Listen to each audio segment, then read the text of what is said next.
Let's give Claire a warm welcome. Claire, what grade are you in?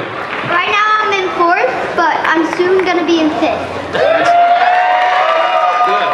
I'm glad you know the future. That's perfect. Now, why are you excited to be here tonight? Because I'm just excited. Yeah.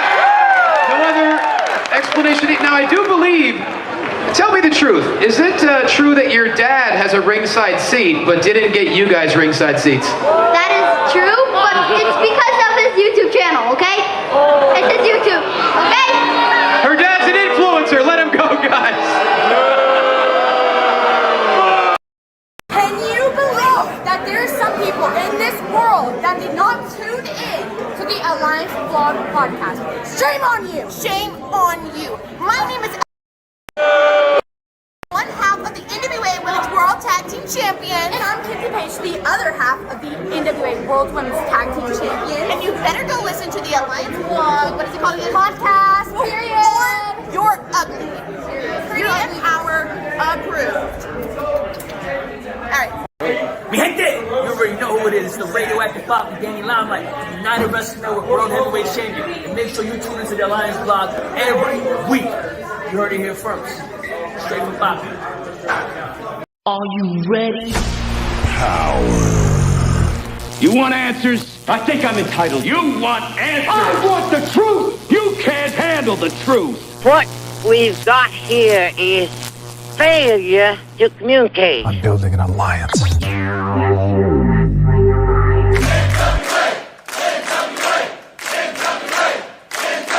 God bless the internet. Okay, let's party. It's showtime. It's time for the Alliance Guys podcast with your hosts Kevin Frazier, Jaden, DKM, and J. Cal. What is up, everybody? This is the Alliance Guys podcast, a presentation of Alliance-Wrestling.com, your number one source for news and information for the National Wrestling Alliance. My name is J. Cal, and of course with me, right below is Jaden, and to my, I guess that's my right, is DKM, but most importantly is this guy right here, Mims. Mims, what's going on, brother? How are you doing? Oh, good. Hey, how you doing, man? Just Good. chilling out here in the cold of this terrible Tennessee weather. Yeah. So you hang your hat in Tennessee, Is it? It's Yes, it is. It's pretty chilly out there, then, huh?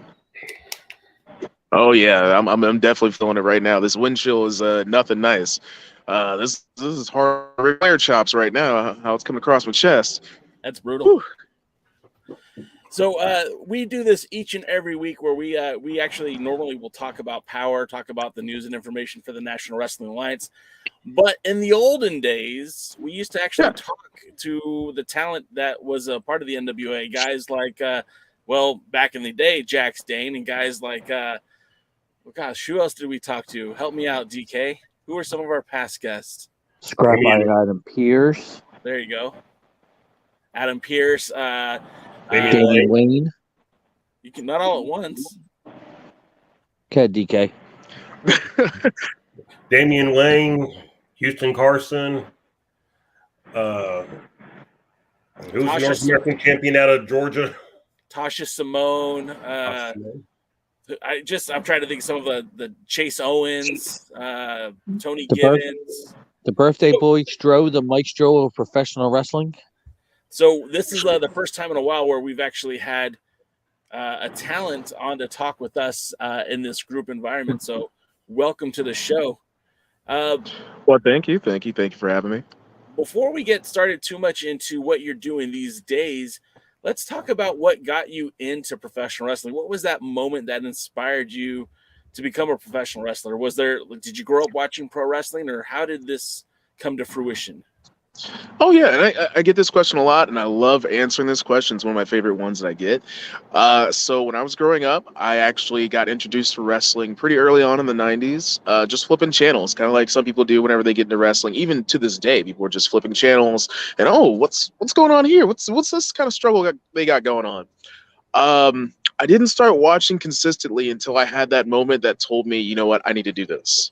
I need to be this guy. I need to be able to give these people this kind of reaction. And it was actually because I was very sporadic before. My mom was not a big fan of wrestling. She definitely took every chance she possibly could if she caught me watching wrestling to pop me one and make for sure I wasn't watching this garbage on TV. But the first moment that stuck with me, my oldest wrestling memory, is actually seeing Triple H come back from the quad tear. So that's what made me decide, you know what, I want to do this for a living. Obviously, at that point, I'm not exactly going to know how to do that.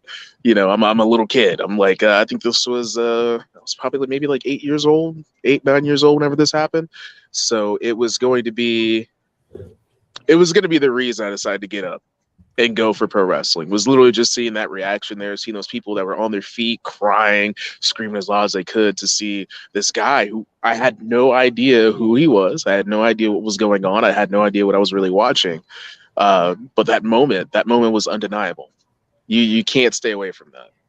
And the Creed song playing in the background, right? Oh yeah, I think that was on like the didn't they have it like on a video package of the Creed song? For sure.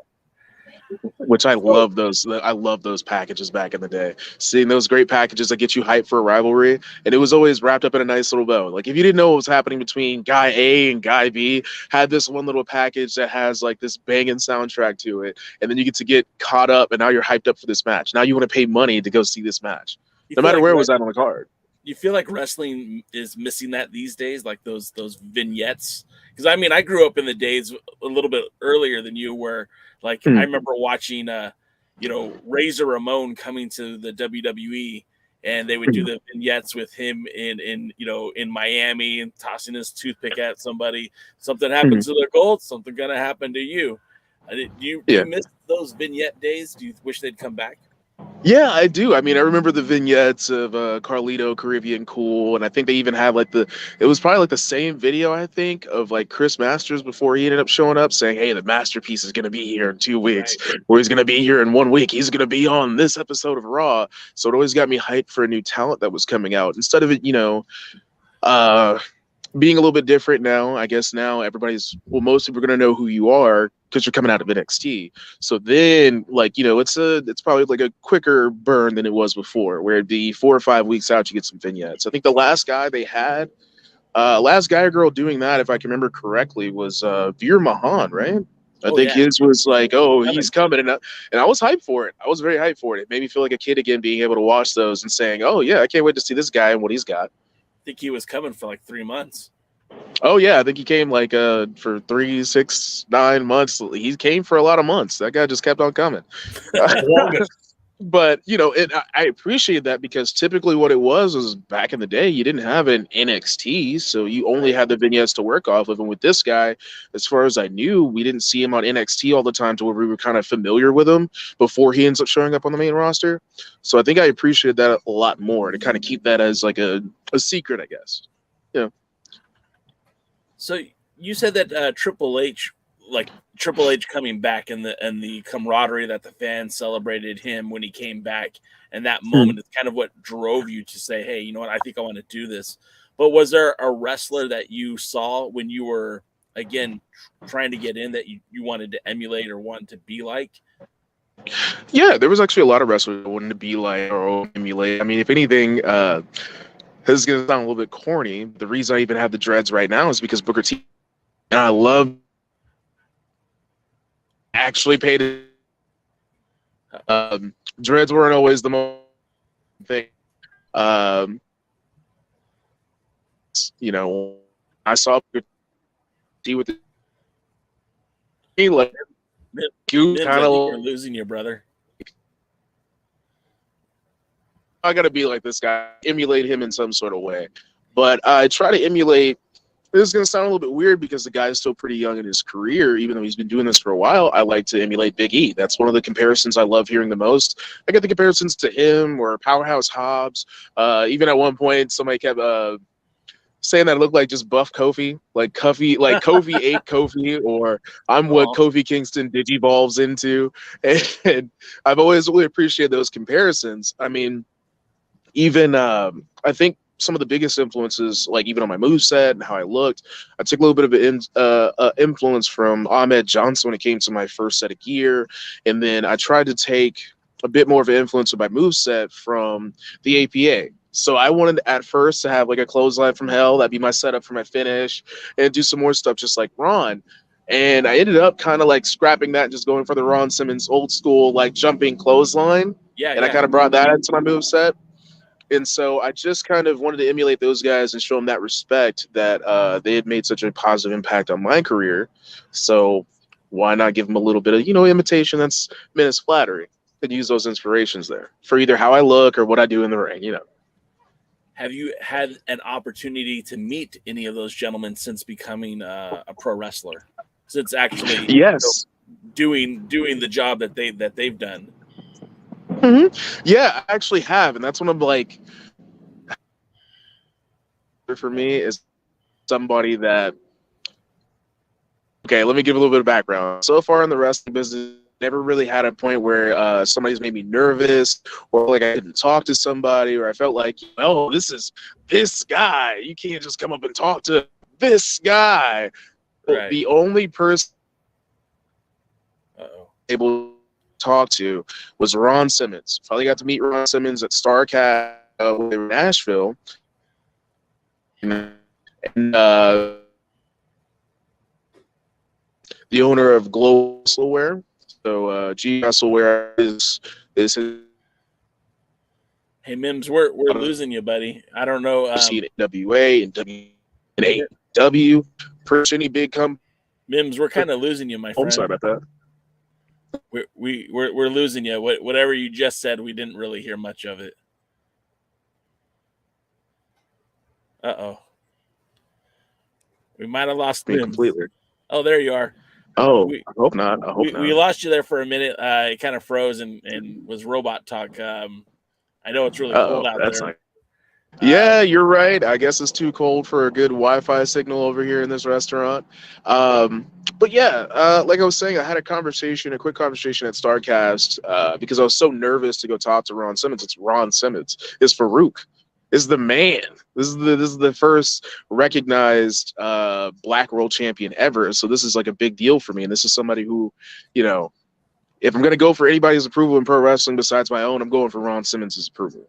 Yeah. So I had to have a conversation with Rick Michaels, the guy who makes some of the best gear in the business. He makes all of my gear. He's made a lot of the gear for the people in the NWA, AEW, WWE, any company you can kind of think of. Rick Michaels has probably made some of the best gear you've seen on those shows. Guaranteed. So he had a conversation with me about respect and about making for sure that everybody knows how much you respect them, how much you admire them, and you tell people as soon as you possibly can. Don't be afraid to ever heap praise on somebody. And that was kind of the kick in the butt that I needed to go across that room and actually go meet Ron Simmons. And still, I think to this day, outside of my own mentors, outside of Crimson, Crazy Steve, Coach Plunkett, or Coach Tom Latimer, outside of any of those guys, I think he's the first person in pro wrestling I've been like, hey, can I get a picture with you? And I had posted that, and I was just like, fanboying over it. I'd never really had a moment to fanboy in pro wrestling yet, and that was literally my first time. So, being able to meet one of those guys that I wanted to emulate or I wanted to follow in their same footsteps has been a big deal for me. So, what you said earlier that your mom was very disapproving of your enjoyment of pro wrestling. What does she think now that you are in the industry? This is the thing. My mom was always more in favor of, hey, go get a job. Go get 2 jobs. Go join the military. Go be a doctor. Go be an entomologist like you wanted to do whenever you were growing up. Do those things. With pro wrestling, just have a backup. I don't know. I don't think it's going to work out. I just want you to have a backup.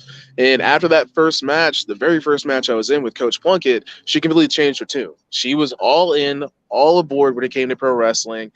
She even actually told me some more stories about her in pro wrestling, about how she actually used to go out to the shows and watch pro wrestling. I didn't know she knew anything about them. She was telling me about the Fargos. She was telling me about the Jarrett family.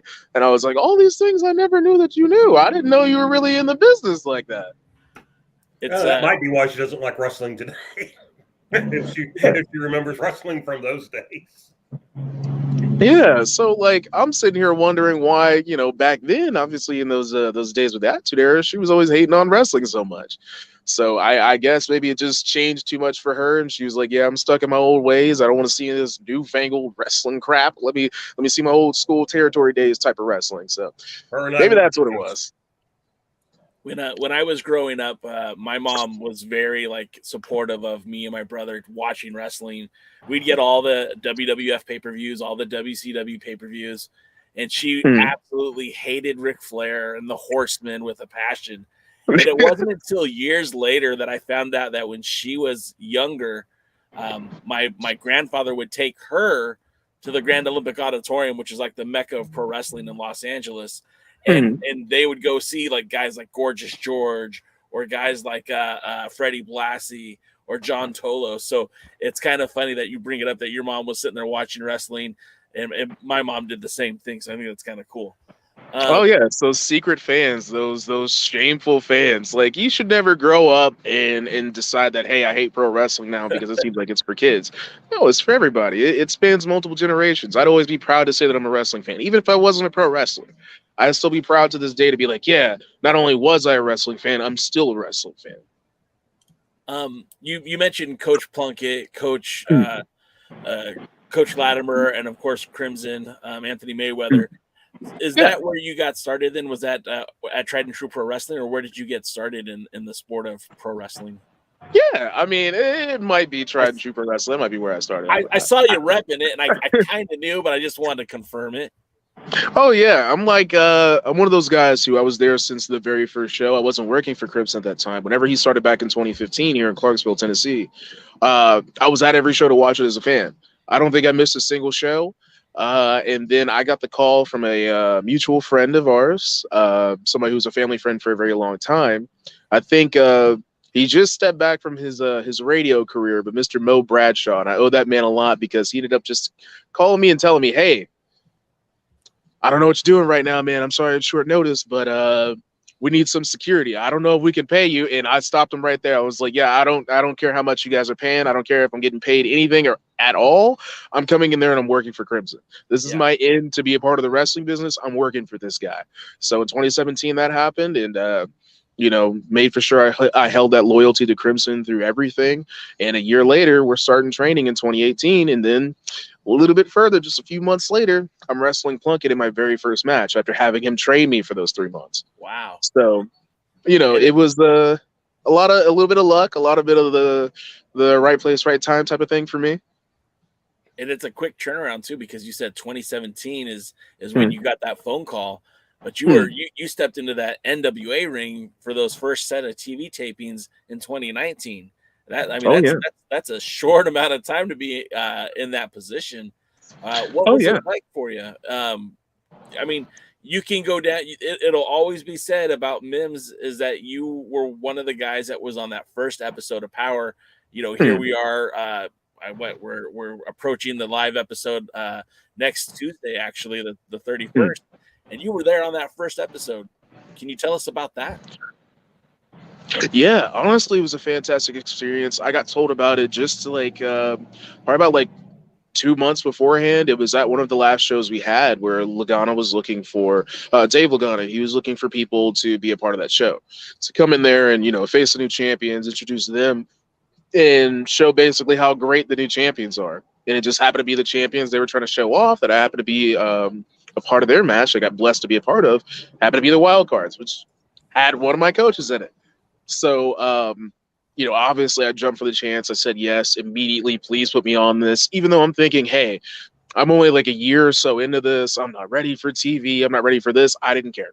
The only thing I cared about was being able to push further my wrestling career, being able to challenge myself and taking any opportunity that's given to me. Like one of my coaches, Crazy Steve, had said to me, he was like, in the wrestling business, you got to hurry up and wait. Yeah. And I wasn't going to sit here and continue to wait. I'm going to do the part where I have to hurry up, which is getting any opportunity I can and taking it as fast as possible. So the experience was great because, again, I was in there with somebody who just 3 days beforehand was showing me a couple new moves, showing me how to take a tombstone pile driver and showing me different spots that I hadn't learned just yet. And so I'm going to obviously be very comfortable and even a little bit more nervous, to be careful, make for sure I don't hurt Coach, make for sure I don't make Coach look bad in his first match on the first episode of the show. So it was a great experience overall. Honestly, the jitters didn't really hit me as hard as they normally do. Even to this day, I get worse jitters than I ever got in that match. And it's a great feeling to know that I've been able to see from the beginning of this era of NWA and in the show Power all the way till now, I've always been a part of it. There's only been one season of Power I've missed so far. And I think that was just that season I got that concussion. Other than that, I've been here for everything. DK, did you have some questions you'd like to ask? Well, sure. Let me. So you talk about taking advantage of every chance you can. So are there other promotions in the area that you're working? I mean, how often would you work and do you work in an average month? Yeah, in an average month, I'm still kind of getting the hang on the whole walking around the indies thing and getting my bookings. I'm still kind of new to it just because I usually got my bookings through, my coaches would help me out and a lot of networking here and there. And now I'm kind of really trying to ramp it up. I'm trying to stay as busy as possible. And I want, one of my first big goals in pro wrestling, first major milestones I think I want to achieve, and I want to do my best to possibly achieve that here in 2023, is doing this full time. Making for sure that wrestling is the only thing that's on my schedule. No longer having a regular 9-to-5, not having other sources of income besides just wrestling. I want wrestling to pay every single bill. It pays a lot of bills right now. That Billy Corgan money is definitely paying some bills, but it's not paying every single bill, and it definitely can get that way. I want to have more of those reps outside the independents. Well, not outside the independents, I'm sorry, outside of the NWA, because most of my reps in pro wrestling have all been NWA reps. Most of those matches that I've wrestled have all been NWA matches, which is great. I've learned a ton of things that you're not going to learn on the independents. You're not going to learn sitting and training. You're going to have to get out there and do it. And so I just want to be able to balance myself out as a pro wrestler with not just being on television, not just getting those reps there and learning how to work TV. I want to get those old school reps to really make the best workers in the business, which is being out there on those independents, walking and talking, being with those grizzled vets, the ones that know a ton and can teach a ton. And I'm ready to get out there as much as possible. There's a lot of promotions around here in Tennessee I've worked at here and there. I recently just came back from Jacksonville, Florida, where I was working for another NWA star, the Pope, Elijah Burke, worked for his charity at the Level Live charity. So we got to do a charity drive for the homeless and disenfranchised in Jacksonville, where we handed out a lot of shoes, shirts, pants, clothing in general, and a lot of food. And then after that, we got to do some wrestling. The farthest I've traveled for wrestling so far is definitely Jacksonville, Florida. I also just recently did a show with Jeff Jarrett out there in Ashland City, Tennessee. So about 20-30 minutes away from me, we were doing it another fundraiser event. to battle against addiction and to help those that want to reach out for rehab. And that was something that was near and dear to Mr. Jarrett, and I was glad to be a part of that. So there's still more independence I want to be a part of, and obviously, like, I've had my little streak of being able to wrestle for a good cause, and that's another reason why I want to continue to move out there and spread a bit further out than just Tennessee. So there's more places that need help. There's more places that I can go and raise money for those that are less fortunate. There's more places I can go and lend a hand at, and if I want to, sprinkle in a little bit of wrestling on top of that. Well, let's talk about what may be your biggest moment so far. Mm-hmm. All right. So we had the Tyrus Slam Challenge. And, I'll be honest, I was one of those people that thought, oh, great, we get to go 10 years of people trying to slam Tyrus. Yeah. And it not working because, I'm 54. I grew up in the territory days. Yeah. So, I remember that with Kamala and Big John Studd and, a lot of people in wrestling, King Kong Bundy and everything. Mm-hmm. So I was like, this could be interesting, but I could also see it being long and whatever. So here it is, the second week. Mims is out there, and Mims slams Tyrus. Now, that he did. Let me tell you, there was no bigger supporter for Mims winning the TV title at that point than me. I think we collectively were very much hoping that you were going to take that TV title off of Tyrus. But just getting back to that moment, when you how did you find out about it, and what they tell you, and I mean, did you realize the opportunity that was being presented there? Oh, yeah, definitely. I mean, if anything, the biggest opportunity that I saw with that, before we even got into any conversation about winning the TV title or anything like that, was just being able to work with Tyrus. This is somebody else that I also watched on TV growing up, so I was excited to go ahead and work with him. Obviously intimidated, too. I mean, he's the biggest guy on the roster. He's called a monster or a manster for a reason. And so if I could even just talk about the opportunity to win the television title, to even go for it in the first place, because you don't know until it happens. You don't. When I finally slammed him, it was a big deal for me. I'm not gonna lie to you. I was second guessing myself a little bit. I was like, I am big, strong Mims. I know that's not just a gimmick, but could I slam Tyrus though? Could I really pick this man up and slam him? Could I really do that? And whenever it happened, the moment was one of the, to steal something from The Rock, one of the most electrifying moments in sports entertainment today for me. I wasn't even nervous when I went out. It was such a hype moment. And, sometimes those are few and far between with pro wrestling, where you have those truly hyped up moments to where everybody is out of their seats, screaming, cheering, and you're beside yourself whenever you're in that ring, knowing you caused that moment and still living in that same moment. And I couldn't even hear myself think. I couldn't hear anything about anybody was saying because the cheers were so loud in that room. The videos we have of it do not do it justice for how loud it was in there. All those fans, and there's not always a lot of fans in the studio setting. It's more intimate, and I do prefer that. But, these people were screaming at the top of their lungs. They hadn't been that loud. I have never heard them that loud, at least when I'm out there. So it was a great moment for me. And then hearing, hey, you got your television title shot, I'm over the moon. I'm excited. I'm ready. I'm more than focused. If anything, I'm humbled by the fact that I even get to be in this position. So it was a great experience overall. And it's one of the biggest moments that I'm proud of. When I show people pro wrestling and I'm like, hey, you want to see something I did? You want to see something that makes me look like I'm a top tier talent, something that makes me feel great about pro wrestling and about myself as a pro wrestler? I show them that moment in the Slam Challenge. I show them that.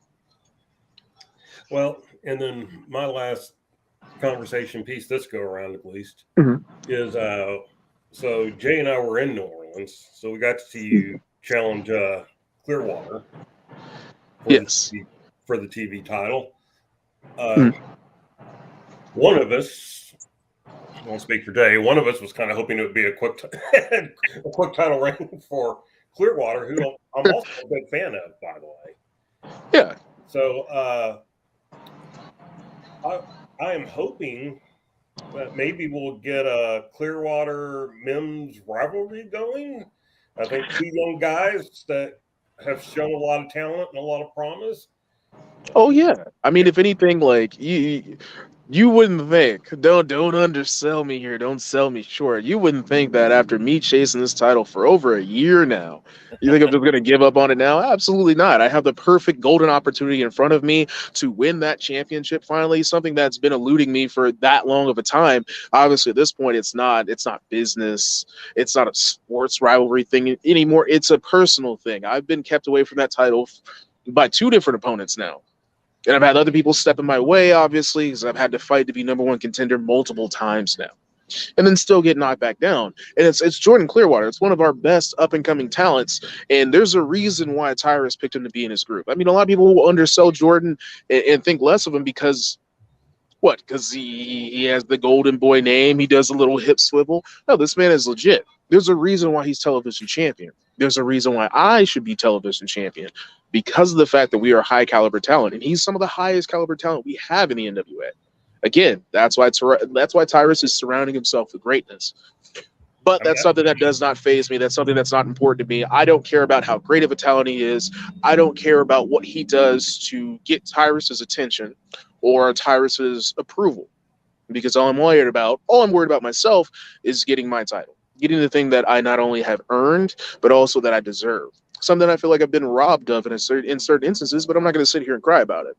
All I'm going to do is I'm going to go ahead and join up with my team in Knoxville next Tuesday. We're going to win the Champion Series, and immediately afterwards, I'm going to go ahead and plant the seeds so I can take that title off of Jordan. And, if there's a rivalry there, because me as a champion, I'm predicting the future. I'm going to say as a champion, I am totally open to any challenges that come. Whatever makes it easier for me to get faster and faster and faster at completing the Lucky Sevens challenge so I can go up and challenge Tyrus and beat him for that world title, do as you must. If you want to come out and face me 3 times a week, lose 3 times a week. If you want to do that, so I can have my Lucky Sevens in 2 weeks. Or, you got to do it 7 times, so about 3 weeks, roughly. And then the 4th week, I am challenging Tyrus for the title. If that's what you want to do, then that's fine. That's fine with me. I take on all challenges. It's only helping me. It's only hurting other people's egos, and it's only helping me to be champion. But, that's me predicting the future.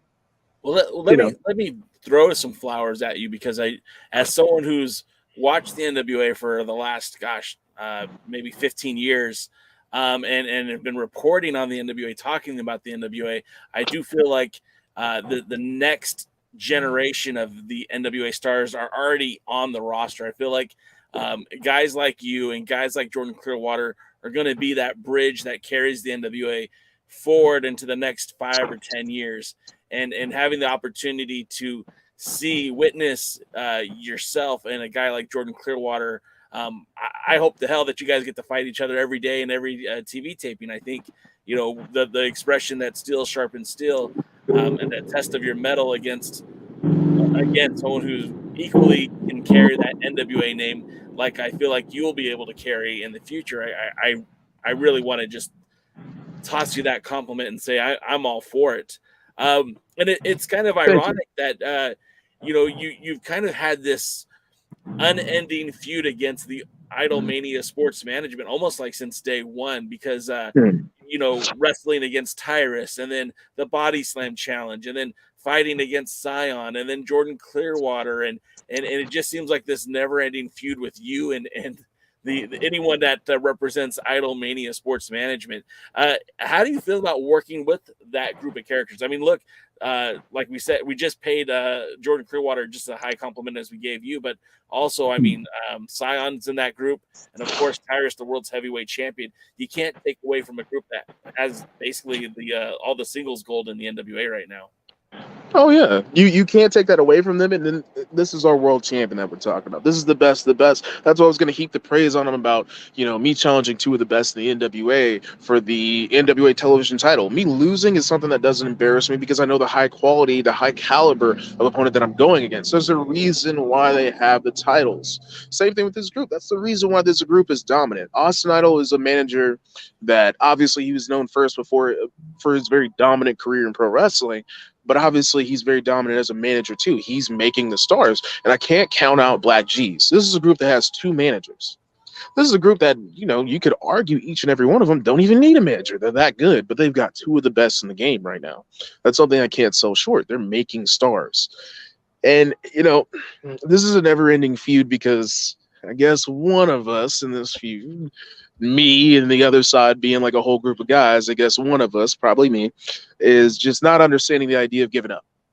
Maybe they've rattled my brains a few times, dislocated a shoulder, broke a couple other things, and beat me up a lot. Yeah, a little bit more than a little bit. But something that Big Strong Mims doesn't do is give up. I don't turn tail. I don't run. There's something that I want from that group, and that's something I'm going to get from that group. They can keep knocking me down. I'm going to keep on getting back up. I don't say die. They can find their time. They want to walk away from me, and that's cool. If I'm not satisfied, I'm not walking away from it. It'll be a never-ending feud until I say so. Until some of us either get injured beyond belief, we get out of the business, or I guess I get distracted by something else in the NWA. But right now, my eyes are too focused on the NWA television title, and then, maybe paying a visit to that world champion of ours. So I think I'm a little bit too focused to be worried about anything else. So if anybody has to be to blame about this never-ending feud, right here, this guy. Now, Mims, you're a big, strong guy. How big? How big are you? How strong are you? I mean, you look like a guy that can bench a little bit and probably 250 somewhere around there. I mean, two more. I mean, well, yeah, I'm definitely. Guys. I'm definitely putting on a couple plates or so. My squats are in the 500s, and then my little bench press is in the 400s. My curls is in the 80s, they're in the 90s or whatnot. What I'm talking about, just using these little dumbbell curls. So I'm a little bit of a strong guy. I'm chest pressing up there in the 5s, almost 6s. So I'm definitely kind of strong. You know what I'm saying? And also big. Hey. Let's put it like this. Being big, strong Mims is not always about physical size, and I'm only coming up with this excuse because I'm 5'11". I'm never gonna lie about how tall I am. When I'm in those boots, I'm 6'1", but when I'm outside them boots, I'm 5'11.5" on a good day. And I'm about looking at 250. I slimmed down a little bit since the earlier days of the NWA when I was walking out at a hefty 270. So I'm I'm definitely a big guy, a strong guy, and it's not a gimmick. It's obviously I am big and strong physically, but on top of that, it's all about the big strong brain, the big strong heart, the big strong eyes, the focus that I have that makes me bigger and stronger. The fact that I always have my hand out to help others that are in need. The fact that I'm a protector, I'm a provider, I'm a defender. Those are the things that make me a big strong person. And anybody can be a big strong person. You don't have to lift the most weights. You don't have to be the tallest guy. You don't have to be the biggest guy. It's all in here. That's where it comes from, and that's kind of the philosophy I want to teach to people. That I happen to have it on the outside, but it all came from the inside. The moment I snailed my way out of the womb, I was big and strong. I was big and strong. I had that big and strong heart beating in my chest, and I still do to this day. Even when I die, big strong, being a big strong person, that doesn't go away. That's a state of mind. That's a state of being that anybody can achieve, and I encourage everybody to achieve it. If you can't do it on your own, you got Big Strong Mims on television every Tuesday and on some sort of pay-per-view at least every couple of months to show you exactly how to be that way. Well, that's very inspirational. That's some good stuff right there, Mims, and I'm happy to hear that come out of your mouth. It kind of sounds like somebody else on the NWA roster too, like the Pope, the man that you tagged with at the Crockett Cup. In fact, I was kind of looking at the list, and you've had about 5 different tag team partners since you debuted in the NWA, going back to Danny White and also most recently teaming with the Pope at the Crockett Cup. Have you put any consideration into becoming a tag team wrestler? And do you have a tag team partner that you've teamed with that you think that you guys could do something a little bit spectacular, no pun intended, of course, in the NWA? Yeah. Well, with the tag team thing, I actually started out that way. So me and one of my partners, my best friend, He was my training partner, also at our school. He got trained in a little different location, then came and joined up with us over there at the Tried and True Academy. You might have seen him on NWA a few times as Miggs, Mr. Miguel Robles. He was actually my tag partner starting out. So any of the smaller shows, those independents we were going out to as a tag team. Now, unfortunately, Miggs is on a little bit of a hiatus. He had some personal issues come up, so the wrestling life is a little bit on the back burner right now. Right. But also right now, there's another person who happened to be a little bit infrequent on NWA television, but he's definitely part of that NWA roster, the DOG, Mr. Devin Ozell Graves. And just last week at that same Jeff Jarrett event that I was talking about in Ashland City, Tennessee, we made our debut as a tag team. Now, the name we're still working on, but I guarantee you this, the finish that we happen to hit them ill-begotten boys with, namely Mr. Jeremiah Plunkett, that we happened to hit that on. It was very thunderous. It was big. It was strong. And it had him out pretty long, if you know what I'm saying. Hey, we just, we happen to have great chemistry together. We train together. And I'm hoping to get this man to help me to rise up through the tag team ranks, because I can't just have my mind focused on just one thing. I got to have my fingers in a couple different, pies, you know what I'm saying? Sure. And so I'd like to have a tag team partner in the NWA, not only to go after those tag team titles, but also because, again, you guys already know, I'm in a feud, I'm in a war. A never-ending war with tons of battles against Austin Idol and Black Jesus, Idolmania Sports Management. Right. So I need some backup, right? Who else can I trust than somebody I've trained with, someone that's close to me already? And you can never have too many friends, if you know what I mean. Absolutely. If we can go back a little bit in the Wayback Machine, I know during the pandemic, the NWA shut down. There wasn't a whole lot of wrestling going on. There were, of course, the WWE was still producing content. AEW still producing content. Impact Wrestling was still producing content. In fact, you were invited to be on a few of the tapings for the Explosion. Tell me a little bit about that opportunity, how you came across that opportunity, and tell me what it felt like to step into the Impact Zone, if you will. I know it was in the Skyway Studios, the same place that the NWA tapes a lot of wrestling at. But how was it to be a part of that company for a few days? Oh, it was excellent. I mean, if anything, I'm always appreciative for the opportunity to work anywhere and work with anybody. So my time at Impact, I can definitely say I can look back on it with the rose-tinted glasses and still see the same picture I would see without them. Just because I had a good time there, being able to help out and do work as their ring crew and their security, because we had to get whatever work we can. And I'm just glad it happened to be with Impact Wrestling of all places, because it's a great company. It's one that I love a lot of people that wrestle on that show. I've been very vocal, and I finally got to tell her, but Taya Valkyrie is one of my favorite wrestlers, period. Not male or female, just one of my favorite wrestlers in general, especially currently operating. And I'm glad I had the opportunity to finally tell her to her face. Now, that wasn't an Impact, that was an NWA, but I finally got to tell her. She was one of the main reasons I watched Impact, one of my favorite reasons to watch Impact, because I just loved her matches. I loved her work. And so being able to be there and see some of the stuff up close and, kind of having the secrets that I had to hold about, oh, this person's winning this person's winning that, and just kind of to have the atmosphere of Impact Wrestling around was a really great experience. And I was surprised and, obviously very lucky and humbled to be able to not only be there for Impact Wrestling and be backstage, but also actually wrestle on the show.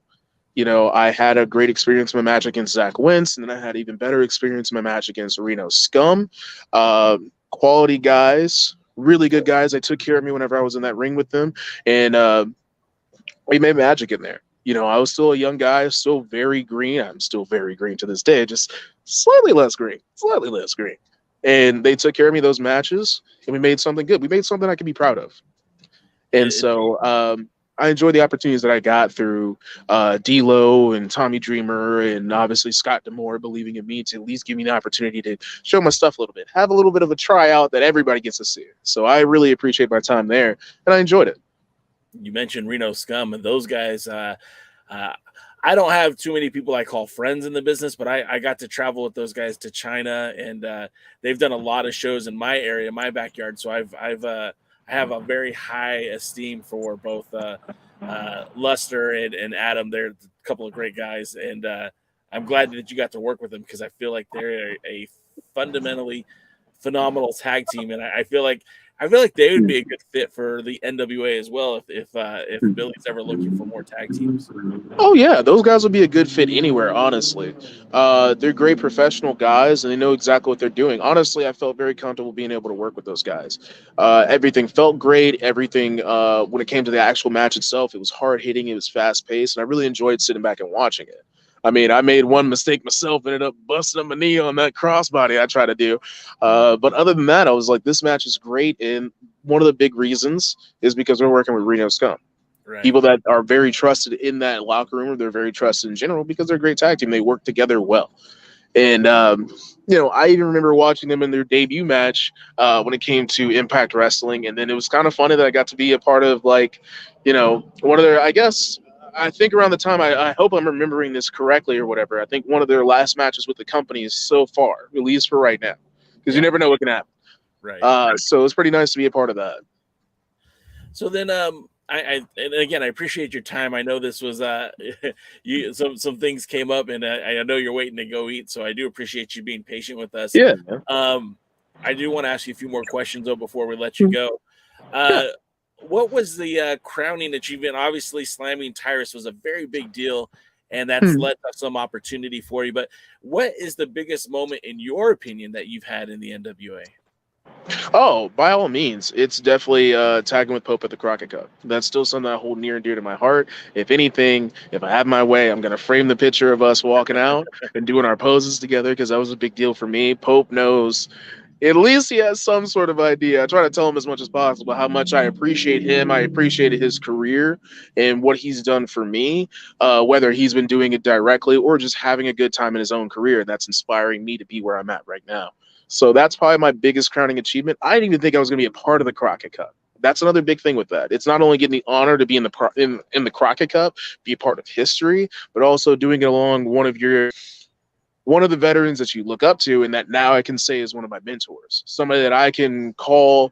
I can call him at least like a few times a week if he's about to answer. He's the busiest man in the world. And actually sit there and have a conversation with him, either about wrestling or just, talking about life. And I really appreciated being able to have that moment. I feel like that only solidified the bond that me and him had. So that's my biggest moment. My other question for you is, because I like to go the highs and the lows, right? What was the moment that you'd rather we all forgot about that you had in the NWA? What's something that you're like, man, if I could run that back, I think I'd do it differently. Honestly, for anything that's on camera, no, I'd like to say that I'm pretty proud of everything that I've done on camera. I'd like to stick by any of my work that I had, good or bad. There's not really anything I'd like anybody to forget. I wanted to think that I'm a really well-rounded person. So even in my real life, I don't want people to forget about the bad moments that I had, just because it makes those moments where you move on from that and you grow that much better. If you're already a great person, I can't congratulate you on your growth if you make no mistakes and you're the greatest person on the planet. And I can't really appreciate your growth forward because you didn't grow. You were always great. You were always perfect. So I think I stand by everything that I do. So there's nothing I want anybody to forget. Remember all of it. Remember thicker, big, strong Mims. Remember big, strong Mims. Remember the multiple different sets of gear that didn't work until I finally found something that fit in more ways than one. I think people should remember all of that. I like to think about John Cena's career and that some of my career can mirror his. And we don't forget any of the moments of the prototype or whenever he finally stepped into WWE or even going forward. And there was definitely mistakes. There was flub ups. There was ups and downs with it. But again, without remembering all those things being there for the downs, the ups aren't as great, So January 31st is literally just a few days away. Tell me what you're looking forward most to being back in front of an audience, being teaming and wrestling. We don't really know. It hasn't really been conveyed to the audience yet what kind of matchup you're going to be in on Tuesday night, but you're going to be on live TV. How do you feel about that? Oh, I'm excited for it. I treat every moment as if we're on live TV, whether I'm in front of an audience of 1,000, an audience of 100, and an audience of 1. Whether there's a camera there or not, you always treat it like it's live because you don't get to do do-overs, brother. We're live. That's how it works. And so, I'm excited to be there in front of a live audience. I'm excited to be there in front of a live camera that knows we're getting a direct feed of everything that we're doing. But I'm really excited to team with the team that I have. I'm very confident in Team Rock and Roll that we're gonna go ahead and win this Champion Series. Last year, I was a runner-up in the Champion Series. This year, I don't plan on being a runner-up anymore. I plan on this year being a bit different for myself in my career, and then also different in general for the NWA. We're in for a new era of the NWA, one that I guess people are thinking it's all going to be headed off by Tyrus and his group. I'm not thinking so. I think it's going to be Mims this year. That's a bold prediction. There's a lot of things coming up right out the gate. Obviously, the live TV taping. We've got the pay-per-view that's just a few weeks after that. Mexico with the World is a Vampire Festival. Do you know if you'll be in Mexico City for that World is a Vampire Festival? I would hope so. I've never been to Mexico before, and I'd like to make my first trip as a professional wrestler. Just instead of a vacation. I mean, vacations are great, but I'd rather my vacations be work vacations. Pro wrestling is not a job for me. It's a career for me only in the fact that, you love a career, you might hate a job. So I'd like to be in Mexico, but again, you don't know until you know. So I would say, hey, stay tuned, watch out for Big Strong Mims, and hope that I'm at wherever NWA television is going to be at. And more than likely, I will. Well, that's awesome. I know you're waiting for dinner, and I apologize for keeping you so long, man. Thank you so much for your time. We hope to touch base with you later down the road, maybe towards the end of the year, and we'll see. We'll see how much your predictions have come true. Maybe we're talking to the next television champion. Oh, yeah, I'm confident in it. I have a big, strong belief that I will be television champion by the end of this year. You never know. I might be world heavyweight champion by the end of this year. Who knows? We'll see. We'll find out. A difference that a year can make will be staggering. That's awesome, Mims. Thank you so much for your time. You go have a good meal, and we're going to be watching on Tuesday, the 31st. Best of luck to you. Thank you, guys. Thank you. All right. Have a good night now. Yeah. Oh, we just lost him. Well, that was Mims. I know he only had 30, so we kept him for 50. I think his lady's going to be mad at him, and I apologize to Miss Mims out there. But how about that, huh? Yeah, that was a really good interview. I enjoyed that a lot. He, man, hearing him talk, I knew he was a smart guy. I've heard him in other interviews. I know he was very well spoken, all that stuff. I was kind of surprised how motivational he was, how positive he was. And as somebody who likes to practice that positive mental attitude, I found it quite refreshing.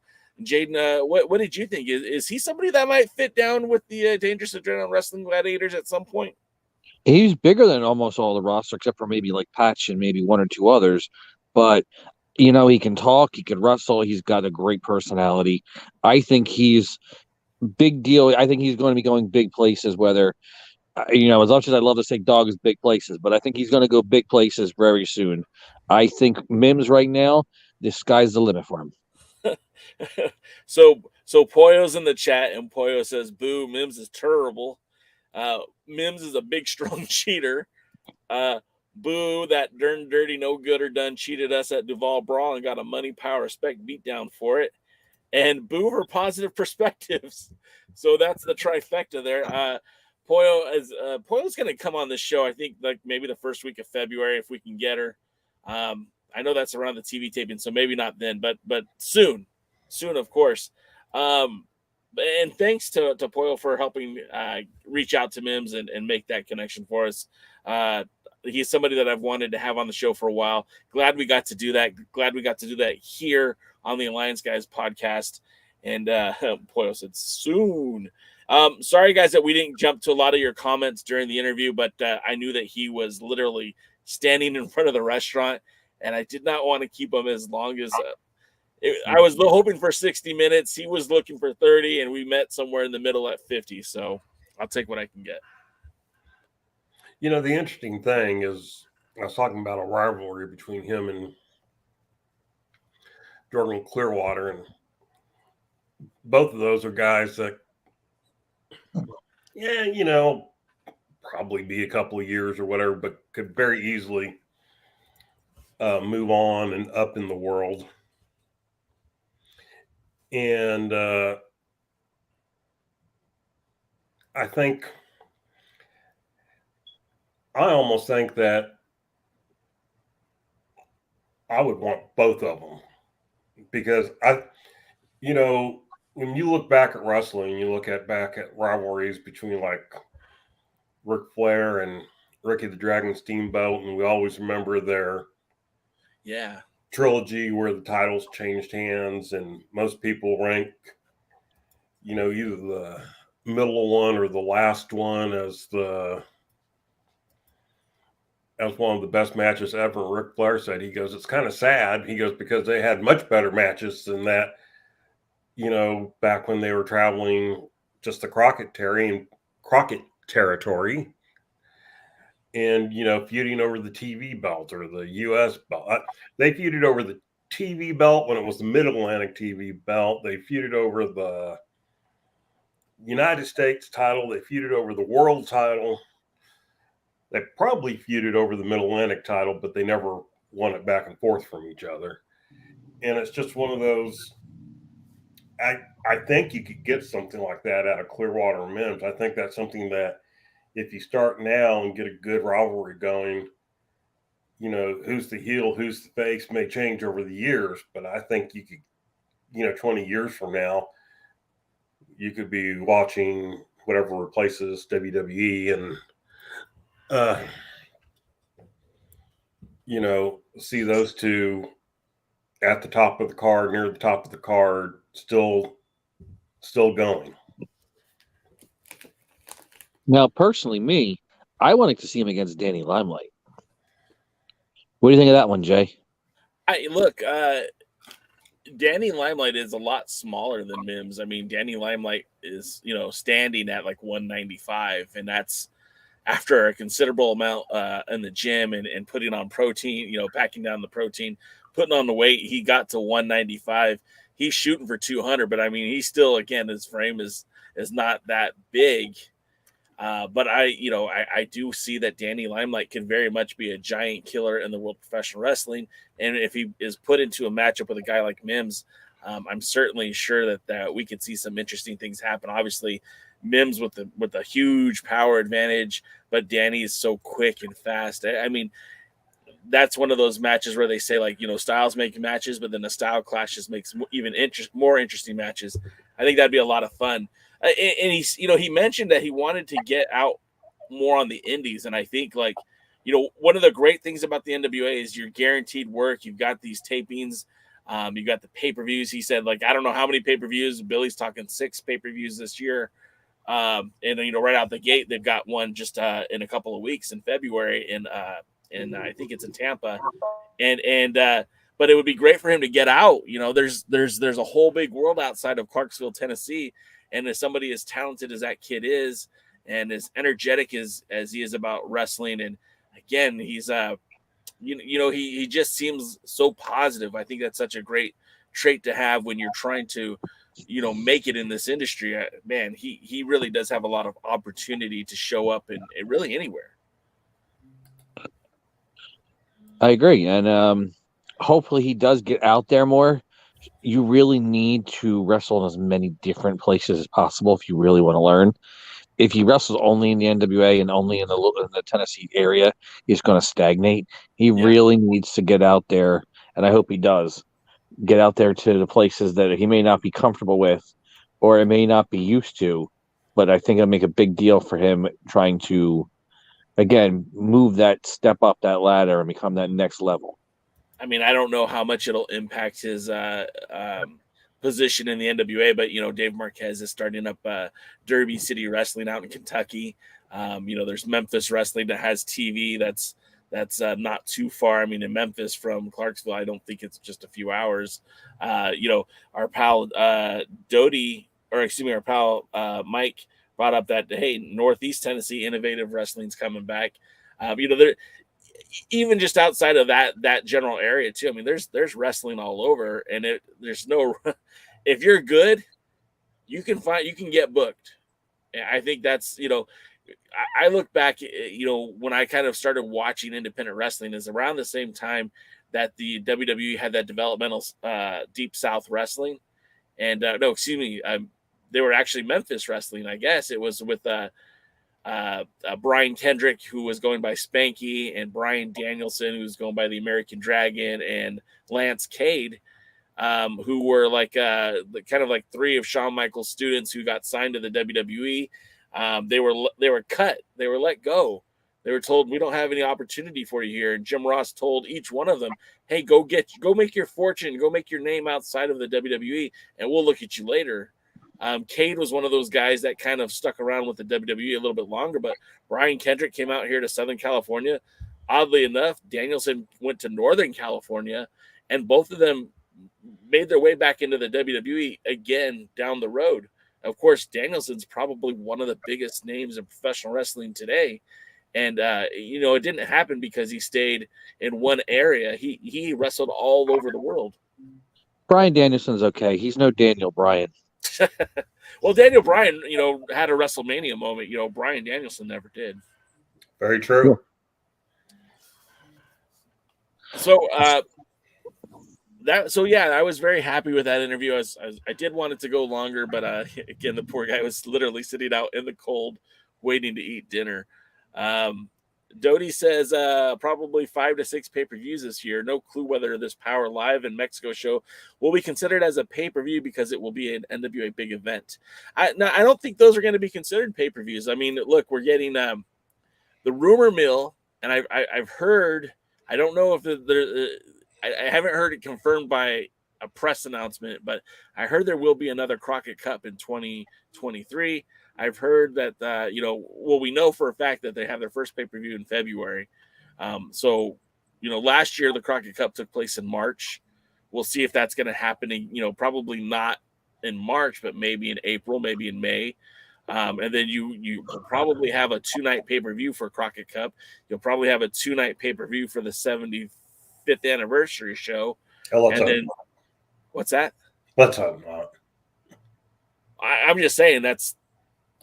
I mean, they did it last year, but I don't think last year it worked as well as they did when there was a very specific empowered event and then the 75th. Well, maybe there will be a specific event at the 75th anniversary show. I mean, nothing's been announced, so we're just speculating. And, they still had hard times. Really, the pay-per-view that's kind of stuck with the NWA since this Lightning One era is Hard Times and the Crockett Cup. They've done 2 Crockett Cup pay-per-views. They've done a Hard Times pay-per-view, and they've done the anniversary shows, I should say. So those are the 3 pay-per-views that we've seen on the regular. And Pollo's hoping that there's going to be a Crockett Cup because she says that she wants to manage a team at the Crockett Cup or her life will not be complete. It'd be interesting, too, because right around the time of the Crockett Cup, isn't there going to be a really hot team free agent potentially? Oh, are you talking about FTR? Yeah. Yeah, I actually tweeted this earlier in the week, and it got some traction. I had mentioned there's only 3 teams that I think should win the Crockett Cup in 2023, and that would be either the FTR, the MLWs, the Von Erichs, Marshall and Ross, or, and this is a big or, that if the Dudley Boys, if Devon is healthy, the Dudley Boys coming in and having their final year in wrestling as a Crockett Cup champions. I think that would be kind of fitting. At least it would be for their existence, for their history, right? Do you want me to testify? I want you to get the tables. Well, the tables are turning right here in this conversation. And I like how Doty thinks Hawks area will kick FTR's asses. That would be a fun match. I'll say that. Win, lose, or draw, that would be a hell of a match. I don't know. You got Steve Austin there with Hawk Airy, so. Hell yeah. Doty says if oh no, we already talked about that. Never mind. Then he also Doty says, so does Marshall and Ross. Oh, Hawk Airy would kick the Marshall and Ross's ass. Pollo says that my ideas are terrible. Well, I mean, I like to think that there's room for discussion and debate, Pollo, but sure. Pollo, what team do you want to manage? Yeah, well, who do you want to team with your Thrillbilly? Or do you want a new team altogether? Some Thrillbilly and a tag team?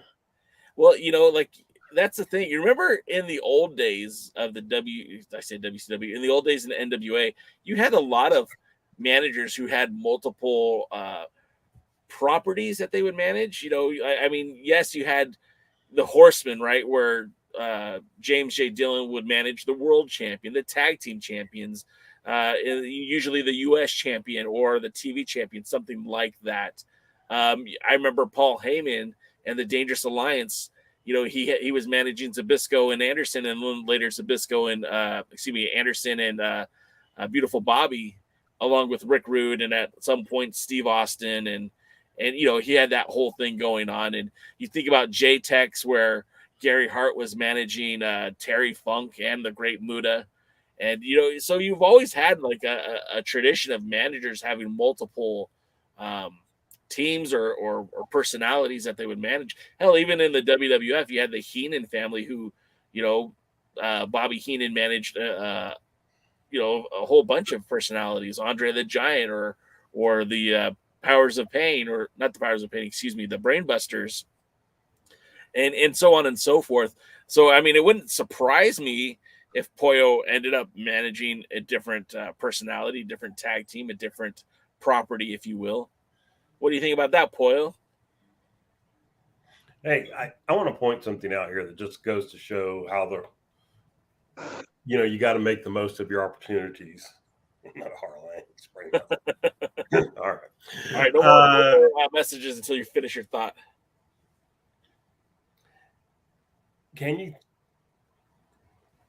When J.J. Dillon was Dusty's assistant, all right, as a booker.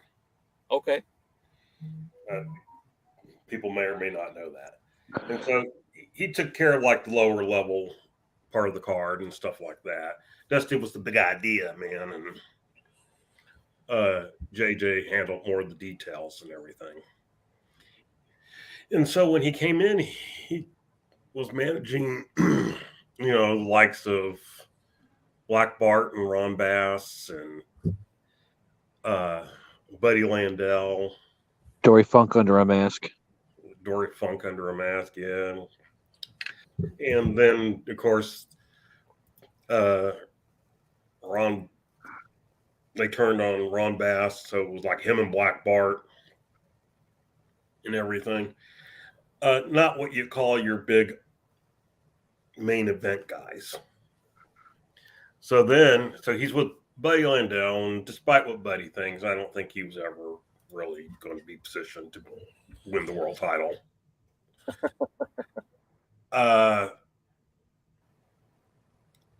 But he was set up as a challenger. They did wrestle a few times. And Buddy Landell had Buddy Landell problems and got fired. And so then they needed to do something with JJ. So, they gave him to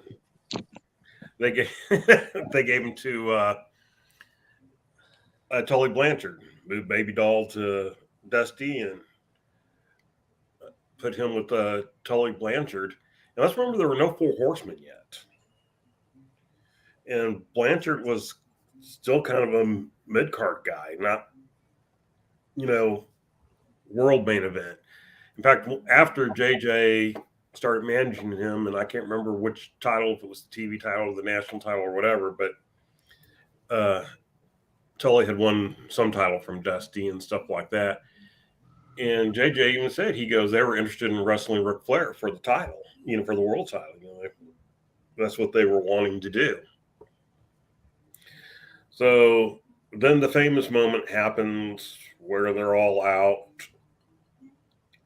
on the thing, and somewhere or another, Arn Anderson, nobody knows where, no one can find the original thing, says something about the Four Horsemen of the Apocalypse for the first time. And then that kind of caught on, and then people were using that. And then he used it again, and it really caught on. And so all of a sudden, J.J. Dillon's gone from like this mid-card level manager to managing Tully Blanchard, who was also kind of mid-card, to now they're all main event people. And all of a sudden, he's not just managing Tully, he's managing the whole group, which includes the world champion. So he ends up in this big, prestigious thing, and sure drawing more money because, you know, as a talent, because now he's in the main event things. Just because Jaden couldn't keep his phone off and Buddy Landell couldn't keep his nose clean. Oh, man. The point to all that is taking advantage of the opportunities that are given to you. You got to take advantage when something comes to you. You got to do what you can, and you got to make yourself into a star. You'll never be a star. Nobody else will make you into a star. You got to make yourself into a star. Do you think that Tully would have ever would you have ever supported Tully if he became NWA World Champion? They got real close to doing that once. I think like it was in like I want to say 2005 with him and Jeff Jarrett in one of those NWA Mid-Atlantic festivals, Fan Fest, where it got real close where it looked like he was going to walk away as champion. But did you think Tully at any point during the Jim Crockett era would have been a good consideration for the World Heavyweight Champion? Not really. And my reasoning is that Tully Blanchard was actually a small guy. And if you look at him with the other four horsemen, you kind of see he was billed at 230 pounds. I think Jim Cornette said he weighed about 190, 195. And you can kind of tell he's not that big of a guy. Yeah. And I think at that point, I think he had to be probably Ric Flair was a range between, I think, 225 and 235. You know, again, nobody's weight was that constant. You know, how much do they eat that morning? But, you know, and he was often billed around 245. So, I mean, I think if you were much more than 225, I don't think you would have fit the right mold. And Tully was a chicken shit heel in a way that was different than the way Ric Flair was. You know, Tully's actual, if you look at his early gimmick, it's very Ric Flair. He talks about his expensive shoes and he talks about his suits and his watches and everything. You go back and watch some of the early 85 stuff. Tully is basically Ric Flair. You know, he talks like him. He says everything. And it's just, I just don't, you know, you can't out-Ric Flair. Yeah. And I don't know that he ever would have fit that mold well. I mean, could he have had a quick run as champion? Maybe. You know, if he had been a face and they had hot-shotted him the title, sure, I could see that could have happened. But be the world champion in the way that Ric Flair was the world champion? No, I don't think so. Jaden, am I wrong or am I totally wrong? Tully made a great U.S. champion during the Crockett days. Now, I could have seen him as NWA champion like the pre-TNA days. I think that could have been done. I know he held the tag titles too. Yeah. Obviously, if you're going to go over the big four horseman history, Barry Windham should have been the one that was the world's champion. Even though there's a lot of people that are firmly behind that they believe Arn Anderson would have made a NWA world champion during the Crockett days. Well, whoa, real quick. Who would have made a better world champion, Arn or Tully? Arn. He was bigger. He could wrestle better, and he can talk just as well as just about anybody. Okay. But again, I wish Arn would have been U.S. champion. I thought he would have been a great U.S. champion, but I didn't see Arn Anderson as the world's champion. You got to be the guy either everybody wants to see or everybody wants to see get beat. Yeah. Tully kind of had that on Arn, but he wasn't the main draw. Arn Anderson was always great, and I loved watching Arn Anderson. I would have paid to see Arn Anderson, but Ole and Gene had the big draw power. Arn and Ole never did. And while Arn and Tully were amazing as a tag team, it would have been great for the B show. I didn't see them highlighting the A show, unless maybe against the Rock and Roll Express. I can see that. I mean, Tully was a great, chicken shit heel. He was somebody, I used to say, I hated him so bad at the time. Just so bad. I didn't understand. I couldn't get why he would win the titles he did win, why he was put in the matches he was put in. I just hated him so bad. But Tully Blanchard was the type of guy that I would have paid money to watch him get beat up. When he was feuding with Ronnie Garvin, nothing made me happier because Ronnie Garvin, watch him against any TV, enhancement talent. And, Ronnie Garvin could stretch a guy legitimately. And so I would get so excited when it was Tully Blanchard versus Ronnie Garvin, because even if Blanchard somehow won the match, yeah, which if you look at the Great American Bash, I think they split almost evenly. And but at the end, Ronnie always kicked his ass, and that's what I would pain to see. I wanted to see Tully Blanchard get his ass kicked. And I think the only person who's done that successfully modern day was Sami Zayn before the Bloodline storyline. I think he played that perfect heel that I would pay to watch it get his ass kicked. Not MJF? Now we all want him to beat Roman Reigns, How the world changes. Not MJF? My problem with MJF is I like him too much. And he is such a perfect character that it's almost hard for me to dislike him. It's to me, he's kind of like Chris Adams and Gino Hernandez in World Class when they were the dynamic duo. And they became almost as popular as the Freebirds. I mean, not the Freebirds, almost as popular as the Von Erichs, in the sense that people paid to watch them wrestle, and it didn't matter who they were wrestling. I mean, they were hated if they were going against the Von Erichs, but outside of that, they started getting cheers. I blame that on Chris Adams because Gino and Tully, they were completely different, and you hated Gino just as much as you hated Tully back then.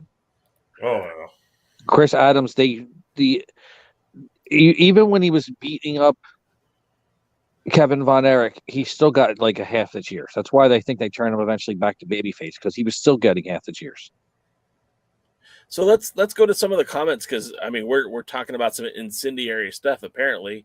Apparently,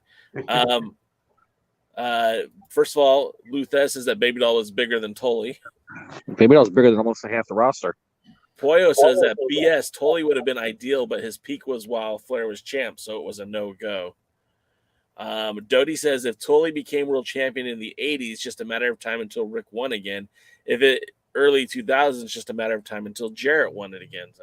There's some comparison there. Poyo points out that Tully was built at 225 and Flair was built at 242. So there's some significant weight advantage that Flair had on top of Tully. Mike brings up that Gino Hernandez too was like Tully and or Flair. You go back and watch some of those Gino promos, And that guy, I felt like if he would have stayed clean, he might have had a good run in Jim Crockett Promotions too. And been a little more serious. Gino would go in and out of wrestling. He really enjoyed it, but he didn't love it. Did he enjoy the other lifestyle more? Is that what you're saying? Gino Hernandez was not a character. I mean, we say that he was like Ric Flair, he was like Tully Blanchard. He was like them also in the sense that he was basically that. He did live in, the rich part of town, Highland Park. He did drive a sports car. He did like the ladies, and he liked the white stuff too. And but yeah, I mean it wasn't a gimmick. Oh, real quick, I had to put this up. Pollo says that Gino was literally dating Farrah Fawcett at the height of her fame. So that says something about his celebrity and his stardom. Hey, DK. Yeah. Was Gino Paul Bosch's son? No. Are you sure? Because that's been the rumor for a while. Yeah, but no. And but yeah, I mean, he wasn't a gimmick. It wasn't a character. He was very much just like the Four Horsemen in the Four Horsemen days. That is who they were. That was one of the problems they had with Lex Luger. No, seriously. I've heard that he wasn't a horseman. He wasn't into the partying. He wasn't into the hanging out and the going all night or whatever. He was a loner. And that's part of the reason why they turned him and took him out of the group. That's fun. I thought you were saying something else there, but that's kind of funny that's he didn't fit in, and that's why they ended up trading him. I never knew that. Yeah, I mean, they needed to get him out of the group, and they just felt that was the best way to get him out. Let me get to some more of the comments that we have in the chat here. Dodie says that Conrad has trademarked Joe Blanchard's Southwest Wrestling, probably preparing for Tully's last match. I hadn't heard anything about that, but that would be interesting. Dodie also says that he doubts about Arn. He always looked as a second man than a big dog, just like his nickname, the Enforcer. No, I think part of the problem with that is when you're in a group with Ric Flair. Yeah, Ric Flair was a star, and the same way, like Pollo just pointed out about Gino. I mean, Flair was a star too. Flair was, he was on private jets, and I say private jets, and he was limousine riding, kiss stealing, wheeling and dealing, and all that other fun stuff. And he very much lived that gimmick as well. Plus, he was out there wrestling 350 days a year or 340 days a year, some crazy number like that. Not good for married life, not good for being a father, but certainly good for being one of the greatest wrestlers of all time. Yeah. Somebody once said, why did they keep the NWA title on Ric Flair for so long? And the basic answer was Ric Flair was like the first guy that loved that lifestyle. Yeah. Everybody else grew tired of it. Well, like I remember hearing Jack Briscoe, would say he was tired towards the end of that run, that he was just tired of being champion, and he wanted to do the job. He wanted to get the belt off of him. And it was just a matter of, who they were going to give the belt to, but he was tired just from working those dates. Oh, Gene Kiniski was. Yeah. And the interesting thing is, like Gene Kiniski, it took him about a year to get the title off of him. And even with Briscoe, it took like 6 months or whatever, because, everyone had to get together, figure out who they wanted for the next champion, and then plan it. Yeah. And then, so, they would grow tired of it. Harley Race, grew tired. That's when they took the title off him, off his sixth reign. And it was a while before he ever won it again because it was just like he needed the break. Let's get to some more of the comments if you don't mind. I mind, but go ahead.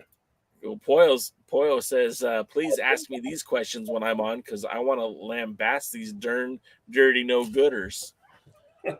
So I think Poyo disagrees with you. Oh, my battery died. That's right. I got another one.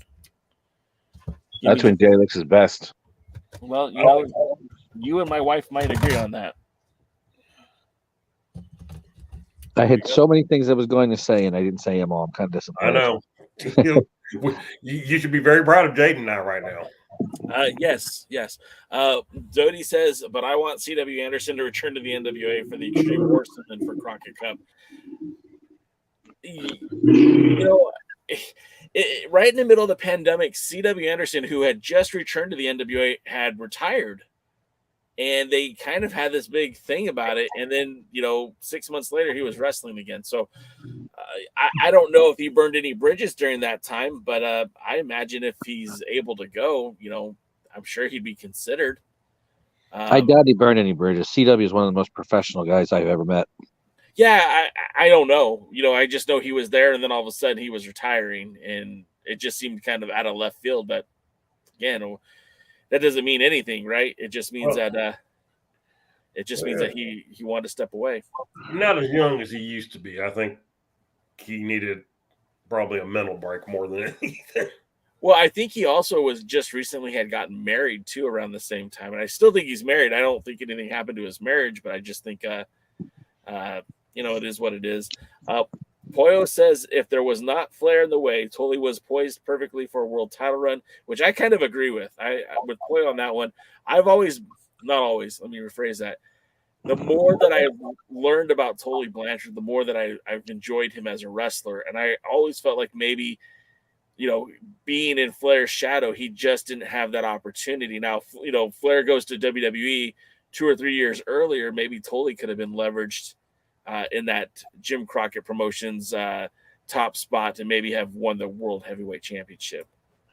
The only thing that might have held Tully down is Tully had a similar reputation that his daughter does. Oh. The only thing is there was no internet back then for it to get around. Yeah. Tully was not well liked by a lot of people. Yeah, that's very true. I mean, I've heard story. I mean, go listen to Jim Cornette podcast where they talk about Tully, and he'll mention Tully was an ass, a total complete ass, and he wasn't. He kind of said what he thought and didn't really care what anybody else thought about it. Which go, oh yeah, well there are a lot of people like that. I'm one of them. I don't know what it's like today, but certainly locker rooms were very political, and you had your place in the hierarchy. And to be honest, I think Tully, who grew up in his dad's promotion, was used to being kind of on the top and could say and do what he wanted. But, when he moved to other promotions, he was still kind of that way, even though, I pointed out he wasn't really the top person. I mean, his big, long title reign was the TV title in Mid-Atlantic before the whole big Jim Crockett buys the TBS spot. And let's remember that was their third, fourth title. They had the U.S., the Mid-Atlantic, and the TV, and they brought the world champion in a lot. Let me get to some more comments. This one I think you'll appreciate, King DKM. Sam Retro wants to know, could the NWA pull a pay-per-view off in Houston since we're talking about history? Well, I mean, could they pull it off? Sure. It depends on, I don't know Houston well enough to know what would be a good building to use or whatever. Look, find a building that seats between 300 to 500 people, and the NWA can sell it out for pay-per-view. Yeah. Okay. That's simple. When we were in New Orleans, I think I counted about 400 chairs on the floor. And then, they had a big balcony section. And that was empty. It was probably, a quarter full? Or, they tried to get people to move over to the hard can. And so some did, some didn't. And, that's why people go, oh, well, they sold out New Orleans. And I said, well, no, not really. They didn't really sell it out. They sold out the floor, but they didn't sell out the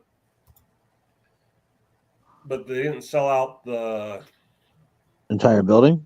Yeah, the entire building. There were plenty of seats. They could have doubled their thing. The number of people that were there, I think. Yeah. Jay, you were there with me, so yeah. I'm wrong, tell me. But no. I mean, look, they did a decent job selling the floor seats, but anything up in the general admission, the balcony, I think it was just a first come, first serve, and one half of it was somewhat full. The rest of it was empty. Just nobody was there. And, but you can't see that on TV. You can't see that on, the cameras weren't filming up in the bleachers. They were filming down below. So, but just to get to the question, could they do in Houston? Sure, they could do in Houston. They could probably do in San Antonio. I'd probably go Fort Worth, not Dallas. Or actually, I would probably do Arlington or Irving, something that's in the center where you can grab people from both Fort Worth and Dallas. And if you understand the way the Metroplex population is, which most of us don't. Yeah, but North Dallas, above 30, and when you get into the upper suburbs, that's the most heavily populated area, and also got the ones with most money. But there's over 1 million people in Dallas. There's almost 1 million people in Fort Worth, and then the overall population is 7.8 million in the Metroplex area. So if you go in the center, somewhere in Arlington, Grand Prairie, Irving, somewhere through there, you could probably draw. You could probably easily draw 500 without too much of a sweat. But I don't know that you could draw 7. Pollo says what Texas was discussed, just FYI. And then Luthez just asked a really good question, and Jaden, I want your opinion on this one, and so does Lou. He says, so paper a building or not paper a building for a pay-per-view? That is a question. And I mean, the obviously the merit is if you sell out if you have bodies on camera, it looks good for the aesthetic, but you're losing money by not selling those tickets. Jaden, what do you think? Even WrestleMania papers, and even when the WWE is hot, WrestleMania papers, because they give away tickets to various organizations, they give away to various government agents, they give away tickets to certain high rollers or bigwigs in different times in the town. So everybody papers in the big companies. Here's the problem. If you're papering more than you're selling, then yeah, that's a bad thing. Yes, you want the building to look nice, but you can arrange a building and shoot a certain way to make it look like it's big. And if the crowd's hot, then it'll sound like it's big. The only time you really want to paper the building is if you own concessions. Okay. I always wanted to do this thing where I would like to have a nice sized building where I could run weekly or monthly or something like that, where I own the building and I have the concessions, and I'll give the tickets away for almost nothing. But man, I want to make sure there's really good food, and I'll make sure to give away free popcorn too. Sell us $5 drinks, As somebody who knows about the independent wrestling circuit, I know the NWA is bigger than the independent, but if you can get concessions and you have a good amount of concession sales, then you want as many damn people in that building as possible, because that's where more of the money is. Yeah. I remember when I worked with Phil Varlise and Tommy Cairo and Dr. Zirconium, they were doing an event for a charity for a church, and they were trying to build a new steeple. The church made about $2,100 off of the wrestling, and they made about $4,500 off the concessions. Wow. So if you can give them something that they'll enjoy, that they'll come to see, it's always better to sell the tickets because it's more money. But again, like I'm saying, you can range a building, you can range cameras to make it look like it's huge when it's not. So if they're not getting concessions, the only other thing money is merchandising. And if they weren't coming to the NWA to see the wrestling, what's the chance of them buying much merchandise? Your phone just went weird. Did it really? My phone's getting. Can you hear me now? Is it solo? It's very tinny.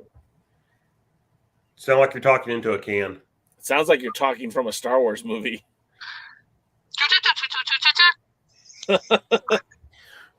Great. Does it sound all fine now? No, you still sound really bad. I think my phone is like around 20%, so I'm probably near dead. That's probably why I'm sounding like crap. So let me see if I can switch the phones. All right, I'll come back. Okay. James H. Jackson says if you book it, they'll come. I think they're, to a degree, that's true, especially with the NWA. I mean, look, they're coming to Tampa. It's a new market for them. They haven't been to Florida as a promotion yet. And, they sold out based on one match. And it's hard for me to believe that's just because everyone wants to see Matt Cardona and Tyrus. Poyo says to stop talking in my can, although Jaden missed that one. Do we know how many tickets were for sale, though? I mean, I never got to go look at the site and anything like that. I think it was said to be 400, but I don't know. Yeah, so I mean that's within my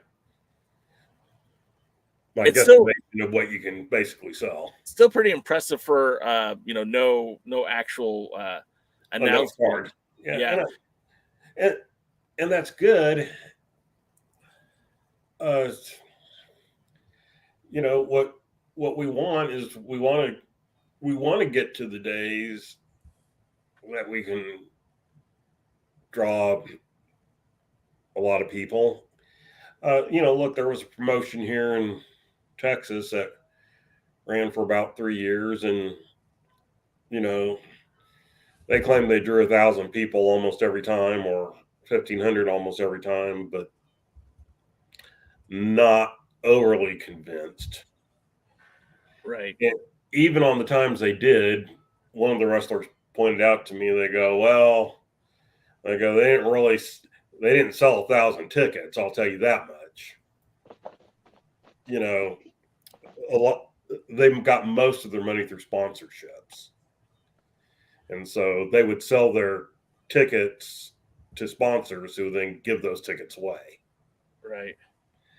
And normally at a discount, they would normally sell them at a discounted price because if you're going to sell 100 tickets to John's Plumbing, so that John can give them away to his customers. Jody says $399, less than 400, but almost 400. And look, look, if you can get over 150 people in today's indie market, you're doing pretty good. But you got to keep in mind too, the NWA isn't indie, right? No, they are. Well, yes and no. I mean, they're indie the same way that MLW is indie. They're indie. Yeah, and I consider MLW to be pretty indie. but they're here's the thing. There used to be a term called super indie, and that's what they are, a super indie. Yeah, and I sure that works for me. They're paying their talent a lot of money. Tyrus isn't working for a hot dog and a handshake. You know what I mean? Like there's a lot more money behind what MLW is doing, what the NWA is doing. That I can't really put them on the same level with no disrespect intended to my local indies, like an Empire Wrestling Federation that's been around for 30 years, but you've never heard of them. I want a hot dog now. You want a hot dog really bad. Not really bad. Jody says he's waiting for the NWA pay-per-views in Houston, Dallas, Chicago, Dot Hand, Omaha. I don't think you'll ever see one in Omaha. We'll see. Kansas City, Los Angeles, San Francisco, Detroit, Minneapolis, Des Moines, and Waterloo. I think, Omaha used to be such a big wrestling town. It had its own world champion. Yeah. I think that Wow, I said Kansas City. I think that San Francisco would be a great place, especially if they can get into Cow Palace. That would be awesome. Isn't the Cow Palace owned by a cult? I know the Grand Olympic Auditorium, which was a famous wrestling venue for nearly a century, is now a Korean church. And it's Dotham is Dothan. Okay, thank you. I've never heard of that. So Dothan, Alabama. Okay. Poyo says a huge part of it, I think, is we are moving into a territory where the NWA was always hot. We got advanced press, and there's nobody there has been able to see us live in years. So there's something to be said for that. Well, I mean, I'd agree. And if you look back at St. Louis, I think you'll see that the first year in St. Louis, they got a lot of press. They got a lot. I mean, John Goodman did a voiceover. Come on. Yeah, that was pretty dope. You know, what was it? We figured out 800 tickets they sold or something like that for 2 nights. 800, so 1,600 tickets total. And, that was a good thing. But we also saw what happened when they went back to St. Louis a year later, or 2 years later, however long it was. It didn't sell as many. And that's because they weren't as new and they weren't as hot, or they weren't as whatever. When Doty puts all those places up, it's almost like that's actually a good idea. Now, you'll probably be in the suburbs of several of those places. Except for maybe Dothan, Alabama. Maybe. But that's okay. There's nothing wrong. If you can go into any of those cities, sell between 500 to 1,000 tickets, truly sell them, then you're doing good. I don't want to say you're not doing good. Whether I like the product or not, or I like an angle or not, that's irrelevant. If you can sell that many tickets, you're doing good. Right. But, you're also a long way away from the days when a place could run the same town every week and draw 5,000 fans. Right. I mean, World Class ran Dallas every Friday night, and for 3 years they drew over 4,000. And then they went 30 minutes down the road to Fort Worth on Monday nights, and they drew between 1,500 to 2,000 every week for 3 years. I mean, and what killed even in their off years, they were drawing 500, 600, 700 to 1,000. Well, what killed Los Angeles is they stopped drawing upwards of, the 5,000s, and they were dropping down to 1,000s. And that's when they said, "Oh, the territory's dead, kid. We gotta close up the books. We gotta get out of business." And they were still drawing 1,000, like by today's standard, if any promotion, Pro Wrestling Guerrilla, probably the favorite child of California wrestling, doesn't draw 1,000 people. So it's all, I don't know. Dallas Wrestling Promotion, World Class, went broke, drawing 1,000 fans a week. Yeah. Tell me an indie or super indie promoter today that wouldn't cry happy tears to draw 1,000 people a week. Oh God, yeah. Dog would. I don't know where in this area we can fit 1,000 people. Even the high schools probably couldn't do it, unless it was a football stadium. But a Dog would love to draw half that, 500 people, and Dog does decent around 250. Yeah. So, I can imagine 500 to 1,000. Even the NWA championship match was only around 300. Yeah. And it unfortunately was helped with a horrible situation with the charity for the girl that got taken away too, unfortunately. Yeah. Oh yeah. But still, I was started to laugh because I thought you were going to say the booking and how they brought in Cajegas unannounced, and then you got really serious, and now I feel bad for smiling. But it's still it was helped by that situation. I don't think it was the NWA championship match alone, as much as I would like to say that, unfortunately. But even he's nobody's favorite person, but Rob Feinstein doesn't even draw thousand at the arena, and he has loaded up cards. Oh yeah, they use a lot of talent on those cards. Real quick, I want to get to something Pollo said before we move on to the next part of the show.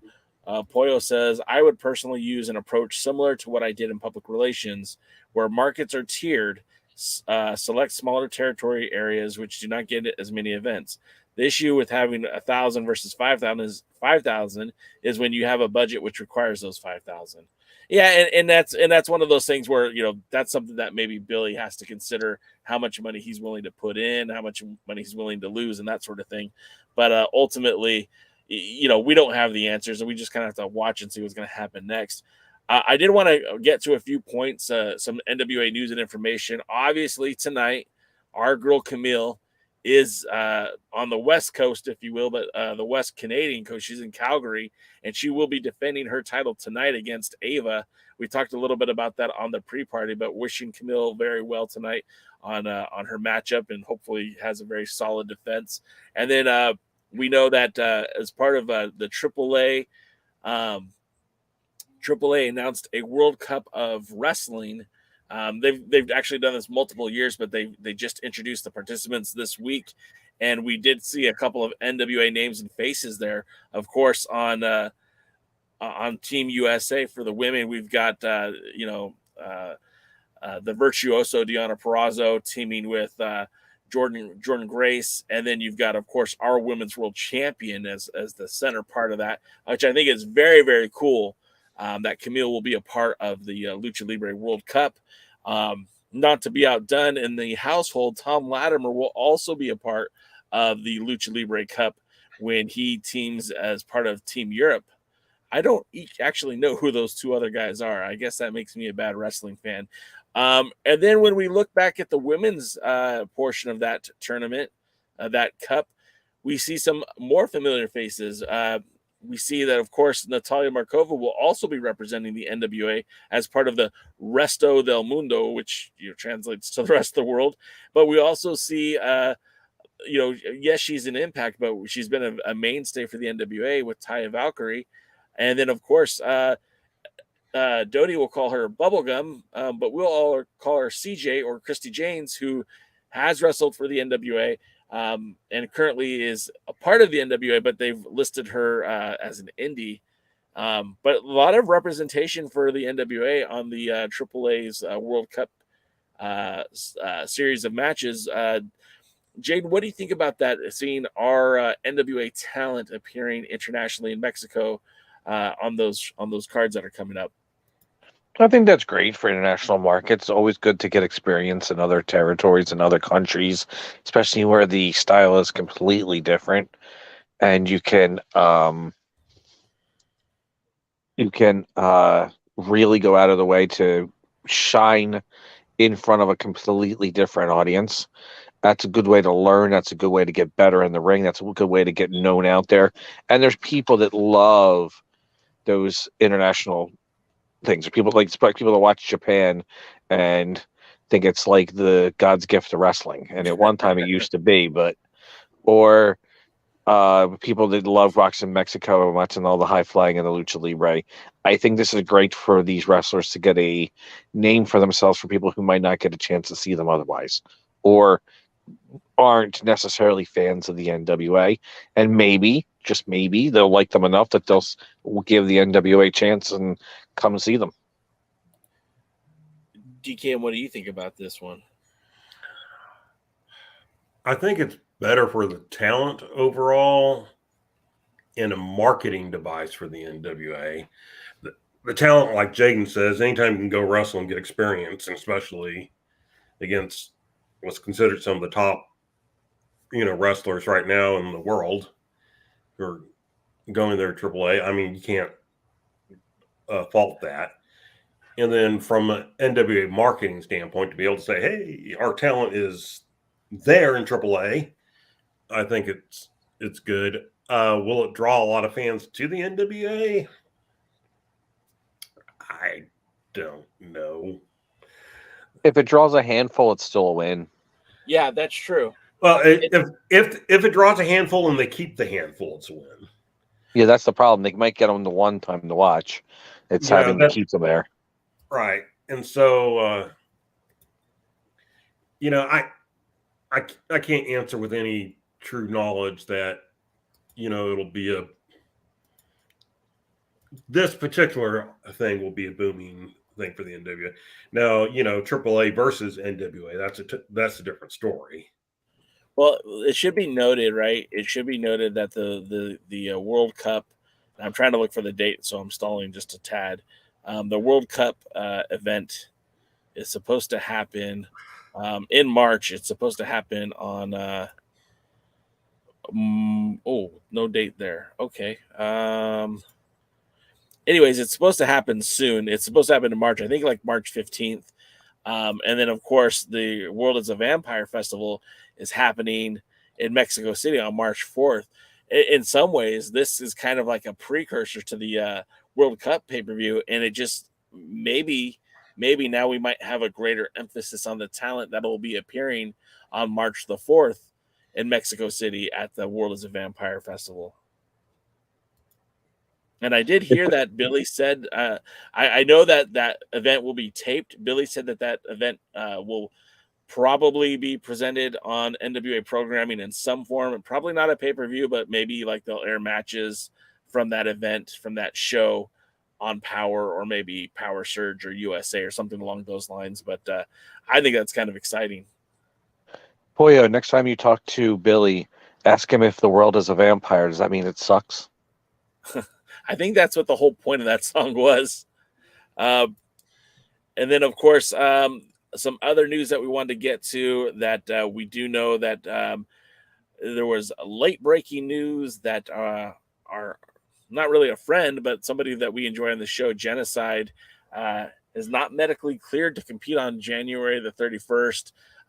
It was confirmed to me that she's legitimately injured, and she will be replaced by La Rosa Negra on Team Rock and Roll, which there will be a conflict of interest because Taya Valkyrie and La Rosa Negra famously had a altercation at the secret private tapings for the Champion Series, and where Taya Valkyrie actually injured La Rosa Negra and she had to go to the hospital.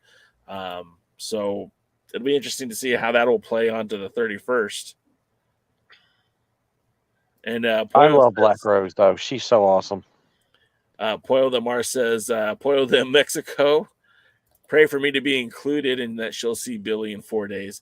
Yeah, I mean, that's going to be very exciting, Pollo. The live taping, of course, would love to pick your brain about that after you get done taping and see how that show works out. But I think it would be with the rich history and tradition that Mexico has with the Exoticos, I think that Pollo would fit right in.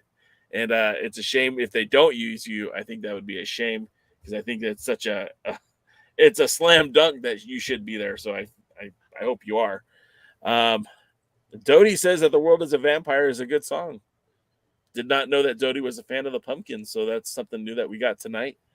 We're hitting. All I'm saying is, despite all my rage, Dodie's still just a rat in a cage. Oh, you know, the one or two times I actually got to talk to Billy Corgan, one of them was at the Championship Wrestling from Hollywood TV tapings, and he and Dave Lagana were in the back. And we have a very pretty big rock station called K-Rock locally here in Southern California. And in the 70s and 80s, it was kind of like one of the biggest stations in the country, where like if you got played on K-Rock, it was considered a very big deal. And they did a Christmas concert, and Billy was kind of boasting about how night one, the night that he was on, sold out, but night two on Sunday night did not sell out. And I was talking to him about it, and he told me, he goes, yeah, you know, there's a very clear reason why night number two didn't sell out. And I said, well, why is that, Billy? He goes, because everyone sucked. I was like, damn, Billy, like that? Sorry, I thought that was funny. Anyways, we're getting up against the 2 o'clock hour, and not 2 o'clock hour, but the second hour of the show. I think now might be a good time to call it a night, gentlemen. Jaden, I know we have some events coming up for Dangerous, Adrenaline, Wrestling Gladiators, Would you like to talk about those? Well, yes, the first one is going to be a private Rowan event on Thursday night, February 23rd, 9:30 bell time. It's going to be WrestleMania, and God, it hurts me to say that so much. But you know what? You know what? I think it's clever. I'm going for it. I like it. Made me laugh. That could count for something. Yes, that counts for something, DK. Anyway, not only will you see M-Dog Matt Cross, good old M-Dog 20, going after the WWGP Championship against Chris Steeler, also just signed Busky, Eric Martin, will be defending the Dangerous Adrenaline Wrestling Gladiators heavyweight champion against Justin Adams. All right. Very good superstar. He's a protege of Chris Steeler and had an amazing match. You could look it on the Dog YouTube against Ty Thomas. I think him and Eric Martin will be really, really hot. Speaking of Ty Thomas, he's a Rowan alumni. He will be there. So will Goldie, who spent a cup of coffee in New Japan Strong. He will be there, and he's a former Rowan alumni. So is Wet Brett Waters. They were both trained by the Monster Factory. Some people might have heard of that wrestling school. It's kind of well known. Yeah, I've heard of it. Plus, NWA's own Wrecking Ball Legursky will be there. The Dangerous Adrenaline Wrestling Gladiators Tag Team Champions, the Old School Empire, will be there. And honestly, they should be in the Crockett Cup. They'd win it all. Pollo, you need a team? There you go. Patch and Vinny the Fixer and Pollo. Can you imagine that? That would be a lot of wild. I think Pollo has a team, though. I think she has a team. I'm going to butcher the name. Yeah, I'm not even going to try. Pollo, if you're in the chat, give your tag team a plug because I can't remember their name right now. Well, you know what? Money Power something. At one time, there was Paul Jones had Rick Rude and Mandy Fernandez and the Dick Murdoch and Ivan Koloff in the Crockett Cup. So maybe double your chances. Double your chances, double your fun. I don't know why I knew you were going to do that. Did either team make it into the second round? Yes. I believe both teams made it into the second round. Because Rude and Fernandez end up losing to the eventual winners of Nikita Koloff and Dusty Rhodes, the Superpowers. The tag team that Pollo manages on the Indies is Money, Power, Respect. My apologies, Ms. Pollo, for getting that, for mixing that up. How can you forget that, you darn dirty no gooder? Well, that's because I'm a darn dirty no gooder. That's true. Dodie says the fixtures will fix dog. I'm just saying if you've got one of them, you might as well get both of them. If they lived near each other, that would probably have been easy. But considering one's nowhere near the other one, and that's probably why that one's not happening. Yeah, no, I get it. I'm just and then Pollo says Rude and Fernandez were also the World Tag Team Champions. That's true. Yes. I always when I was a kid, I always thought like that was such a weird pairing to me, Manny Fernandez and Rick Rude, because you had one guy who was like sculpted like Adonis, and then another guy who wasn't. And I just always thought that was a little on the weird side. It's like, why don't they both look like they're musculars? Well, the story on that one is Dusty saw something big in Rude and always had a deep liking and a deep friendship with Manny Fernandez. And Fernandez had a reputation being World Tag Team Champions with Dusty. Yeah. And he thought that Fernandez would be a good teacher for Rude to help teach him what he needs to do in the business. Rude was still very green at that time. Rude didn't get great until like near his a little bit past his beginning in the WWF. Yeah. Let's get back to some more what's coming next for the Dangerous Adrenaline Wrestling Gladiator so we can wrap up the show. Well, it's not Rick DK, Rude and Manny Fernandez, unfortunately, but there will also be another event on Saturday night, March 25th, at the Max Fit Sports Center, located at 240 Delsey Drive South in beautiful uptown rustic Glassboro, New Jersey. It's also going to be unofficially the Alliance Guys meet and greet and convention, where everybody should come up or down or over or under, wherever you try to way you get there, to the dog event at the MaxFit Sports Center, and you can meet J Cal in person and potentially DKM. And if so, DKM is probably going to go visit New York.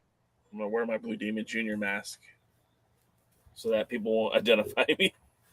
Sorry, I've had a long day. I'm kind of getting sleepy, so let's wrap it up.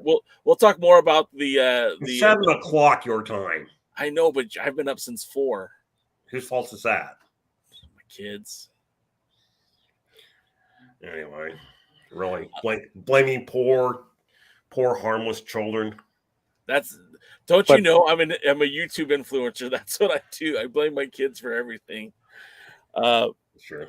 DK, if folks want to follow you on the socials, how do they do? Well, if you want to follow me on the socials, stop whatever it is that you're taking. And then DKM FWTX. And don't forget my warning. More than happy to add anybody. Don't irritate me. Or annoy me. He does love cat memes, though. So if you want to entertain him, send him some cat memes, especially funny ones, or people getting hurt. So does Jaden, by the way. So yeah, that's how I know that, because we send them to each other. And don't forget to also follow his royalty site too. Do follow my royalty site, which is unofficialroyalty.com. Hey, what happened to Jay? I don't know. I think we're replaced by the Ultimo Avocado. Well, now that Jay's gone, I can tell my Manny Fernandez story. Real quick, his eyes look a lot like they look very, very elongated, kind of like the assassins used to when he had the mask on. Well, it's very tight. That mask is not as forgiving as it looks. Poya wants you to know that she tweeted you, DCam, and that nasty didn't return my tweet. So I liked it. That's something. I'm antisocial. Shame on you, DK. Of course, we'll be here next week.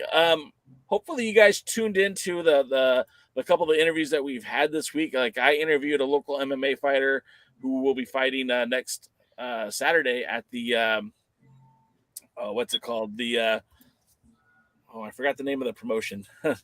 WM Fighters.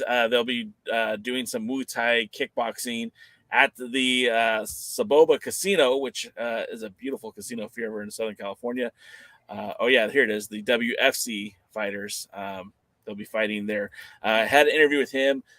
I thought it went great. Hope you guys will tune into that. Take a listen. Of course, our pals over at the other Alliance Guys had a great sit-down interview with former NWA North American champion Drew Onyx. I never get it right. I really thoroughly enjoyed that interview. If you've been a fan of this Alliance blog for some time, Drew Onyx was actually one of the first people that actually did an interview with me.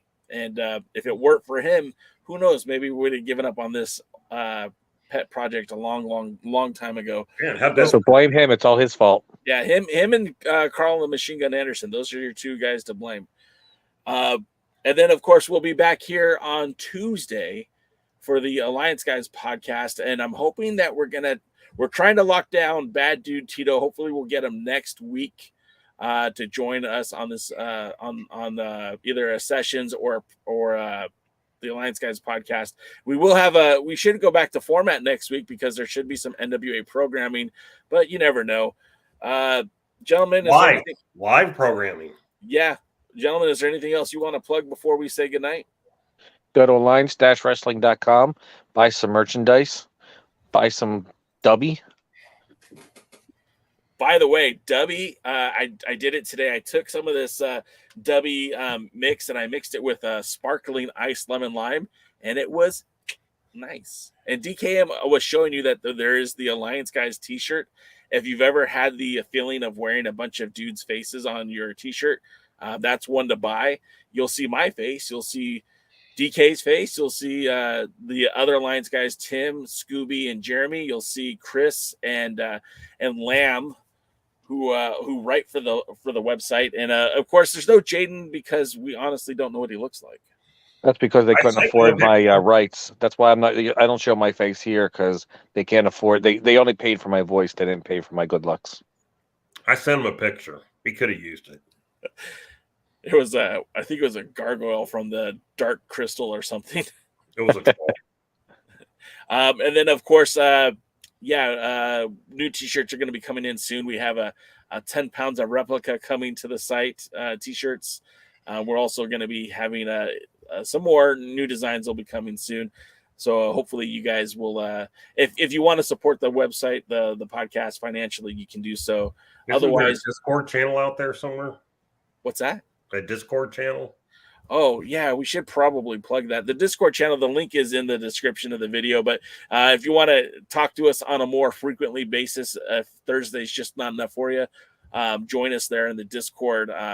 It's in the bio, and if you guys can't reach it, just private message me somewhere else, and we'll get that to you. Doty, one last thing before we leave, says campaign with Billy to get Drew to bring in the NWA to Quebec and keep an eye out for his dojo talent. If he wants Billy to work with Drew, I would love to see Drew in some capacity with the NWA today. But that's going to do it, guys. Again, we do thank you so much for your time. Thank you for listening. And until next time, we'll see you. Thanks for joining the stream. This has been a presentation of Alliance-Wrestling.com. We genuinely appreciate your support. Would you consider subscribing so you'll never miss a future episode? I'd also like to remind you we do a live stream every Tuesday at 5 p.m. before NWA Power. You can find us on social media at The Alliance Blog. And until next time, we are The Alliance.